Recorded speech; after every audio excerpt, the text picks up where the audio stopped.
চলে এসেছি আজ আবারও দারুণ স্বাদের একটি মিষ্টির রেসিপি নিয়ে। চলুন দেখে নেওয়া যাক পুরো ভিডিওটা। নমস্কার, পাপিয়াস কিচেনের একটি নতুন ভিডিওতে আপনাদের সকলকে স্বাগত জানাই। আজ আমরা এখানে বানাবো দোকানের মতো পারফেক্ট বেসনের লাড্ডু। তার জন্য এখানে আমি নিয়ে নিচ্ছি মেজারমেন্ট কাপের 1 কাপের মতো বেসন। এখানে 250 গ্রাম বেসন হবে। আর নিয়ে নিচ্ছি 150 গ্রামের মতো ঘি। আর এখান থেকে আমি 2 চামচের মতো ঘি আর 2 চামচের মতো তেল দিয়ে বেসনটা একটু ময়াম দিয়ে নেব। দুধ আর ঘিটা আপনারা একটা পাত্রের মধ্যে মিশিয়েও এখানে ব্যবহার করতে পারেন। আর এই দেখুন, এইভাবে 2 হাত দিয়ে একটু বেসনটাকে এইভাবে মিশিয়ে নেব, যাতে বেসনটা কিন্তু এইভাবে করলে খুব দানাদার হবে আর খেতেও দারুণ টেস্ট হবে। বেসনটা পুরো রেডি। এরপরে বেসনটাকে ভালোভাবে চেলে নিতে হবে, যেন বেসনটার মধ্যে কোনো দানা দানা ভাব না থাকে। এই যে এভাবে আমি চেলে নিয়েছি। দোকানের মতো বানাতে হলে কিন্তু এই টিপসগুলো অবশ্যই ফলো করতে হবে। এই যে চেলে নেওয়া শেষ। এরপরে গ্যাসে একটা ফ্রাই প্যান বসিয়ে দিয়েছি। আর এতে যে 150 গ্রামের মতো ঘি আমি এখানে রেখেছি সেটাই দিয়ে দেবো। ঘি দেওয়া শেষ। এখানে কিন্তু বেসনটা দেওয়ার সময় গ্যাসের ফ্লেমটা একেবারে লোতে রাখতে হবে। বেশি খড়ে গেলে কিন্তু লাড্ডুর কালারটা একেবারেই ভালো আসবে না।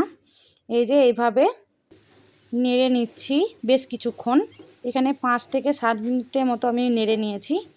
এইভাবে পুরো ঘি আর বেসন এইভাবে মিশিয়ে নেওয়ার পর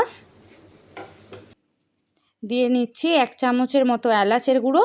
আর এখানে যাতে কালারটা ভালো আসে তাই আমি এখানে দিয়ে নিয়েছি 1 চামচের মতো হলুদের গুঁড়ো।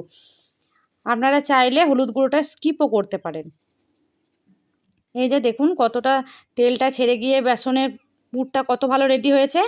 এরপর আর কিছুই না, এরপরে গ্যাসের ফ্লেমটা বন্ধ করে দেবো আর একটা জায়গায় ঢেলে একটু ঠান্ডা করে নিয়েছি।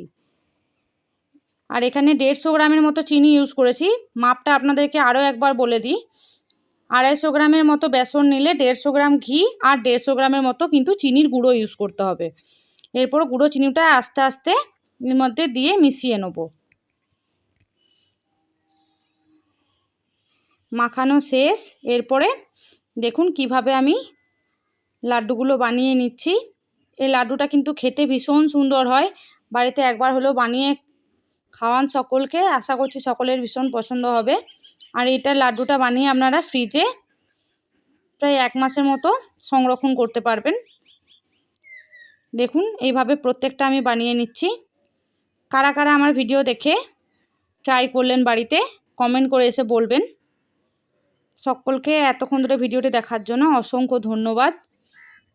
আর ওপর থেকে কিছু ড্রাই ফ্রুটস ছড়িয়ে দিচ্ছি দেখতে ভালো লাগার জন্য। দেখুন কতটা সুন্দর আর কতটা সফট হয়েছে। আজকের মতো সকলকে টাটা।